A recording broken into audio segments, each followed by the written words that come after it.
Hello friends, आज मैं सूरजमुखी के छोटे प्लांट को लगाऊंगी और जीनिया के दोनों प्लांट को मैं लगा के रखी थी, लेकिन उसका वीडियो मैं नहीं दिखा पा रही हूँ। ये बारिश में भीग के ख़राब हो गए थे। इसके सीडलिंग लगाए हुए मुझे 12 से 13 दिन हुए हैं, तो बारिश से भीग गई थी और टूट भी गए हैं। मैं अंडे के जो पैटर्न होती है उसी में लगाई थी। तो ये सबको मैं रिपोर्टिंग करूँगी। रिपोर्टिंग के लिए जीनिया के लिए चाहिए नॉर्मल गार्डन सॉइल, बोर्ड मिल ली हूँ 1.5 मुट्ठी, हॉर्न मिल ली हूँ 1.5 मुट्ठी और नीम खली 1 मुट्ठी, और थोड़ी सी मैं इसमें सिंगल सुपर फॉस्फेट डाली हूँ क्योंकि प्लांट बहुत ही कमज़ोर है, इसके रूट जल्दी आ जाएंगे। इसमें डाल के लगाऊंगी तो मिट्टी में।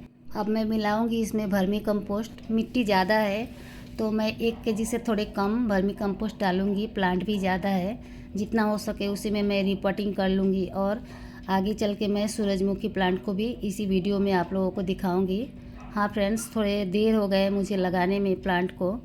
ये मिट्टी को अच्छी तरह से मिला लेनी है, काफ़ी अच्छी तरह से, ताकि खाद वगैरह सब एक ही में मिल जाए। तो आप लोग अगर जीनिया और सनफ्लावर का प्लांट का सीडलिंग लगा रहे हैं तो आप लोग जनवरी का लास्ट में लगाएं। मुझे मंगाने में देर हो गई और लगाने में भी देर हो गई, तो मैं अभी लगा रही हूँ।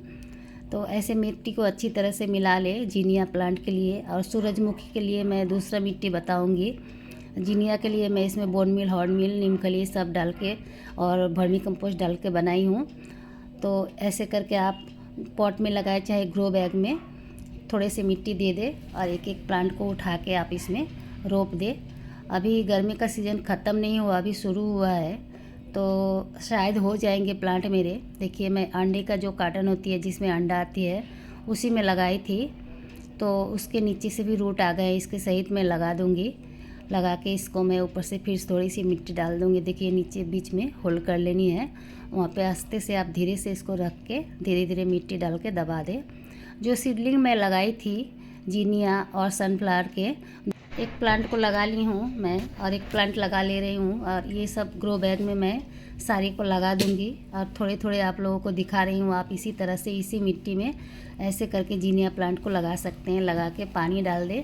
पानी डाल के आप 1 से 2 दिन छाँव वाली जगह में रखें, उसके बाद इसको तेज़ धूप में रखें तो ये प्लांट चल जाएंगे। अभी मौसम है, आप लगा सकते हैं, लेकिन अभी सीडलिंग लगाने का टाइम बहुत काफ़ी देर हो चुका है मेरे जैसा। तो आप लोग मार्केट से बना बनाया प्लांट लेके आ सकते हैं, उसमें फूल भी खिल रहे हैं मार्केट में, और देर हो गई है तो पानी डाल के इसको आप छाँव में रख दें। देखिए, मैं ऐसे ग्रो बैग में सारी को लगा लूँगी। तो छोटे प्लांट को आप 2 दिन छाँव में रख के धूप में रख सकते हैं। ये देखिए, यहाँ पे सूरजमुखी भी है। मैं एक ही में लगाई थी, एक ही रेशियो में लगाई थी। कोकोपीट, वर्मी कंपोस्ट और नीम खली मिला के मैं ये इसका सॉइल मिक्स बनाई थी और नीम के जो कार्टन होते हैं उसी में लगाई थी, लेकिन वो बारिश की वजह से टूट फूट गए हैं। तो कुछ बीज हुए हैं, कुछ अच्छे से जर्मिनेशन भी नहीं हुए, तो जो हुए हैं उसी से मुझे हो जाएंगे। काफ़ी प्लांट है इसमें और मैं किसी को दे भी पाऊँगी। जितना प्लांट लगाऊँगी उतना पॉट लगेंगे और सॉइल भी लगेंगे। तो देखिए, वर्मी कंपोस्ट, नीम खली और कोकोपीट, 3 चीज़ मिला के मैं इसका सीड को लगाई थी करीब 13-14 दिन पहले। अब मैं इसको ग्रो बैग में लगा रही हूँ क्योंकि मेरे पास पॉट नहीं है। आपके पास अगर पॉट है तो आप 8 इंच के पॉट में लगा लें। यहाँ पे देखिए, नॉर्मल गार्डन सॉइल, ये है सूरजमुखी के लिए मिट्टी। जीनिया के लिए मैं बताई थी वो अलग था और ये अलग है। ये नॉर्मल गार्डन सॉइल है। यहाँ पे मैं 1 केजी के करीब, 1 केजी से थोड़े ज़्यादा है, वर्मी कंपोस्ट ली हूँ क्योंकि सूरजमुखी का प्लांट थोड़े बड़े बड़े हो गए हैं, तो इसलिए मैं थोड़ी सी वर्मी कंपोस्ट ज़्यादा ली हूँ। और इसमें मिलाऊँगी नीम खली। नीम खली मिला के ये तीनों में ही मैं इसको सूरजमुखी को लगाऊंगी, तीनों खाद में। जो ये नीम खली है उसको आप ज़रूर डालें, प्लांट में अच्छे काम करते हैं। ये इंसेक्ट वगैरह को नहीं लगने देते मिट्टी में, और ये धीरे धीरे डिकम्पोस्ट होकर खाद भी बनने लगती है। तो वर्मी कंपोस्ट, नीम खली और गार्डन सॉइल। गार्डन सॉइल आप सूरजमुखी हो चाहे जीनिया, दोनों प्लांट के लिए आप अगर गार्डन सॉइल आपके चिपचिपी है, चिकनी मिट्टी है, तो उसमें आप रेत मिला लें। मेरी मिट्टी भुरभुरी है, मैं रेत नहीं मिला रही हूँ। हमारे यहाँ के मिट्टी में रेत पहले से ही मिली होती है, वेस्ट बंगाल के मिट्टी में। तो आपके वहाँ की मिट्टी अगर चिपचिपी है तो आप ज़रूर इसमें रेत मिला लें। नदी के जो रेत होती है उसी को मिला के ऐसे करके वर्मी कंपोस्ट, नीम खली डाल के आप सूरजमुखी का प्लांट लगाएं। और जीनिया का तो मैं पहले ही बता दी हूँ, हॉर्न मील, बोन मील, नीम खली, सिंगल सुपर फॉस्फेट और उसमें वर्मी कंपोस्ट भी डालना है। डाल के उसको आप लगा देने के बाद ऐसे सीडलिंग लगा के आप 2 दिन इसको छाँव में रखें। देखिए इसके भी रूट काफ़ी अच्छे हुए हैं और ये प्लांट थोड़ा बड़ा हुआ है जीनिया से।